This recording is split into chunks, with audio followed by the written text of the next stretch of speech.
क्या आप जानते हैं कि अगर किसी भी तरह का एप्लीकेशन अगर आप एक्सेल में बनाते हैं तो मेन इंपॉर्टेंट जो एक थिंग होता है वो होता है कि डाटा का लास्ट रो निकालना। कि जैसे आप यहाँ पे देख रहे हो कि जब हम कंट्रोल के साथ डाउन एरो की अगर हम क्लिक कर रहे हैं तो ये लास्ट रो पे चला जा रहा है। तो यहाँ पे बहुत सारे ऐसे आपको प्रॉब्लम्स आएंगे जब आप लास्ट रो फाइंड करोगे। तो वो क्या क्या प्रॉब्लम्स आ सकते हैं, जैसे मान लो कि आपने अभी तो कंट्रोल के साथ डाउन एरो की आपने प्रेस किया तो ये लास्ट रो आपको निकाल दिया। लेकिन सपोज दैट मान लो कि यहाँ पे कोई सेल आपका ब्लैंक है, जिस कॉलम का आप लास्ट रो निकालना चाहते हैं उसके बीच में कहीं एक जगह जो रो है वो ब्लैंक है।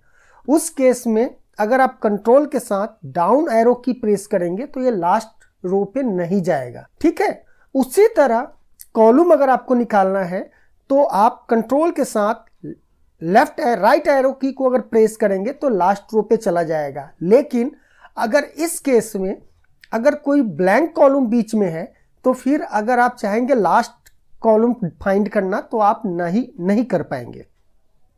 ठीक है, तो आज हम आपको इसी से रिलेटेड ट्रेनिंग देने वाले हैं कि आप अपने डाटा सीट से एक लास्ट रो कैसे निकाल सकते हैं। किसी भी तरह का डाटा हो उससे, और उसको किसी भी तरह का डाटा हो आप लास्ट रो निकाल सकते हैं। और कैसे निकाल सकते हैं तो ये हम आपको आज 2-3 मेथड बताने वाले हैं। तो चलिए स्टार्ट करते हैं। तो सबसे पहले आपका स्वागत है हमारे इस न्यू चैनल फ्रेशरी 5 है, और आई होप आपको ये वीडियो अच्छा लगेगा। और हमारे जितने भी पुराने वीडियो अपलोड हुए हैं VBA बिगिनर के लिए आप लोगों ने देखा होगा और प्रैक्टिस किया होगा। तो चलिए आज इसके लास्ट रो के बारे में बात करते हैं।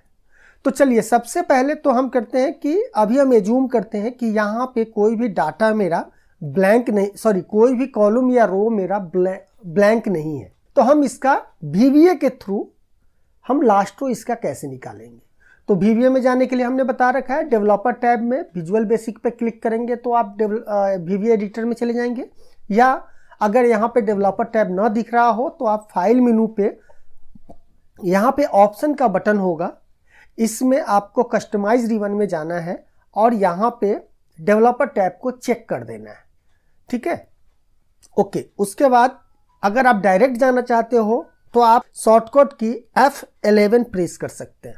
अब यहाँ पे हम एक मॉड्यूल इंसर्ट करते हैं और सबसे पहले हम लास्ट रो खोजना चाह रहे हैं कि रो कितना, इसका लास्ट रो कितना नंबर है।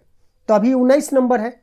तो चलिए यहाँ पे हम लास्ट सब फाइंड लास्ट रो, तो हम यहाँ पे करेंगे लास्ट रो इक्वल टू, और किस कॉलम का हमें देखना है तो हम कहेंगे शीट 1 डॉट रेंज ए कॉलम का हमको फाइंड करना है। ठीक है, और यहाँ पे end dot rows dot count अगर लिखते हैं एंड एंड एक्सेल अप और एक्सेल डाउन, जो हमने बताया है यहाँ पे कि आप अगर यहाँ पे माउस को सेल को सिलेक्ट करके कंट्रोल के साथ डाउन एरो की प्रेस करेंगे तो लास्ट रो चला जाएगा। तो उसके लिए ये कोड आएगा। ठीक है, और साथ में यहाँ पे आपको क्या लिखना होगा, डॉट रो अगर नंबर निकालना है तो। अगर आप ऐसे ही लिखेंगे तो एरर आ सकता है। देखें यहाँ पे कोई वैल्यू नहीं आया क्योंकि आपने लास्ट रो तो खोज लिया, बट कौन सा आपको खोजना क्या है, तो उसके लिए हमें यहाँ पे लिखना होगा dot row.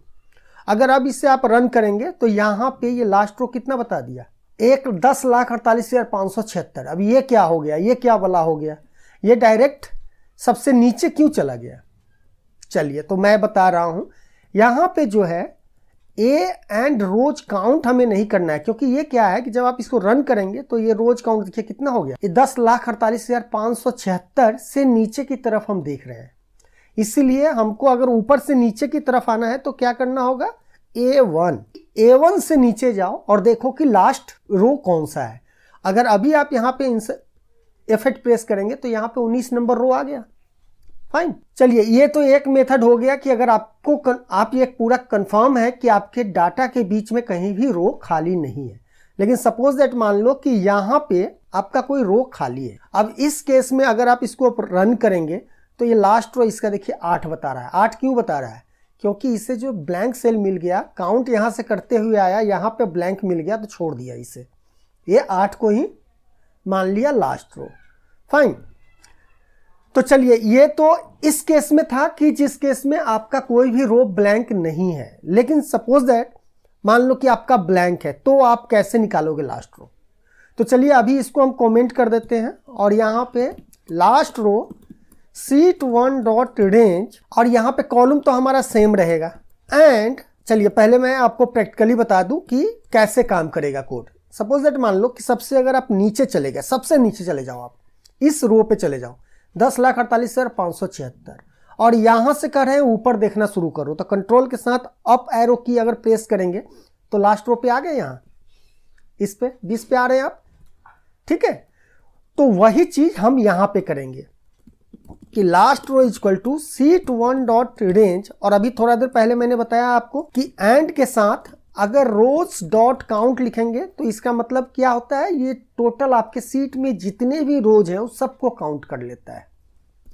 Dot end Excel, अभी क्या करेंगे, अभी नीचे से हमें ऊपर जाना है तो हम एक्सेल अप कर देंगे और यहाँ पे डॉट रो लिखेंगे। तो अगर अब आप इंटर यहाँ पे करेंगे तो आपके बीच में चाहे जितना भी रो खाली हो कोई फर्क नहीं पड़ेगा, लास्ट रो आपके इस डाटा का निकाल देगा। है ना, बहुत ही सिंपल और आसान भाषा में। सेम उसी तरह अब हम चलते हैं इस वाले सेक्शन में कि कॉलम अगर मुझे खोजना है तो हम क्या करेंगे। तो चलिए हम यहाँ पे करते हैं एक दूसरा सब मॉड्यूल बना लेते हैं और यहाँ करते हैं सब फाइंड लास्ट कॉलम। अब हमें लास्ट कॉलम निकालना है, तो एक तो पहले की तरह है, इसके तरह ही आप यूज कर सकते हो। क्या करना है हमें, शीट 1 डॉट रेंज, आपको कौन सा रो का देखना है। तो हम जैसे इसमें जब हमें लास्ट रो निकालना है तो हम कॉलम देख रहे थे, किस कॉलम का देखना है, तो हमें लास्ट कॉलम निकालने के लिए क्या करना होगा, तो हम यहाँ पे क्या करेंगे, last column equal to sheet 1 dot range A1, जो हम पहले वाला बताए थे कि जब हम A1 से नीचे की तरफ करेंगे तो क्या होगा, यहाँ पे अगर कोई ब्लैंक कॉलम खाली नहीं है तो ये लास्ट कॉलम हमें बताएगा।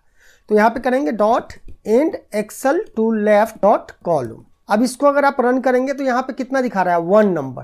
तो हमें क्या करना है, हमें राइट की तरफ बढ़ना है, लेफ्ट से राइट की तरफ बढ़ना है। तो हम यहाँ पे कोड गलत लिख रहे हैं, तो यहाँ पे अगर हम राइट लिखेंगे तो क्या होगा, यहाँ पे 4 नंबर बता दिया। लेकिन इस कोड में क्या प्रॉब्लम है, अगर हम यहाँ पे कोई कॉलम इंसर्ट कर दें और अगर हम इसे रन करेंगे तो इसका लास्ट कॉलम 2 आ जाएगा। क्यों, क्योंकि इसे बीच में ब्लैंक मिल गया। अब मान लीजिए कि आपके सीट में ब्लैंक है लेकिन लास्ट रो आपको देखना है, तो आप कैसे, लास्ट कॉलम देखना है तो कैसे देखेंगे, तो सेम ये वाला फार्मूला यूज करेंगे। इसके जगह पे मान लीजिए कि यहाँ पे चलिए और लास्ट कॉलम करके लिखते हैं शीट 1 डॉट रेंज। यहाँ पे हमने क्या किया था, सबसे नीचे वाले रो का नंबर लिखा था, यहाँ पे भी हम क्या करेंगे, सबसे अंत वाले रो कॉलम का नाम लिखेंगे। तो सबसे लास्ट वाले, यहाँ पे इसको स्टॉप करके इसमें देखिए सबसे लास्ट वाले कॉलम का एड्रेस क्या है, यहाँ पे एक्सेप्ट डी 1 है, तो वही हम यहाँ पे करेंगे except D 1 dot end excel 2। अब क्या करेंगे, हमें राइट से लेफ्ट की तरफ लाना है, तो यहाँ पे कर देंगे लेफ्ट डॉट कॉलम। अगर आप इसको रन करें तो देखिए ये लास्ट कॉलम आपको क्या बता रहा है, 2, और ये क्या बता रहा है, 5। तो अब ये बता दिया, यानी ये कोड बता रहा है इस सीट का सबसे लास्ट कॉलम, और ये बता रहा है, ये लास्ट कॉलम इसलिए हो गया क्योंकि वेरिएबल का नाम सेम है। अगर हम इसको वेरिएबल 2 कर देते हैं और इसे रन करते हैं तो अलग हो जाएगा। तो ये लास्ट कॉलम हमारा 2 है क्योंकि ये इधर से काउंट करके जा रहा है, तो इसे यहाँ पे ब्लैंक मिल गया, इसलिए इसको यहीं तक जोड़ा ये। लेकिन ये क्या है, ये सबसे पहले लास्ट में जा रहा है और इधर से इधर आ रहा है, तो इसका लास्ट रो हमारा कितना हो गया, 1 2 3 4 5। तो ये इसलिए यहाँ पे 5 बता रहा है। आई होप आपको ये वीडियो समझ में आया होगा, और ये प्रैक्टिस आप लोग कीजिए, क्योंकि छोटे छोटे चीज़ों को ही देखने के बाद या करने के बाद आप एक बहुत बड़ा एप्लीकेशन बना सकते हैं। और ये बहुत ही इंपॉर्टेंट है, किसी भी तरह का एप्लीकेशन बनाएंगे तो इसकी ज़रूरत तो आपको पड़ेगी ही पड़ेगी। चलिए, तो आज का वीडियो यहीं पे समाप्त करते हैं। इसी के साथ धन्यवाद।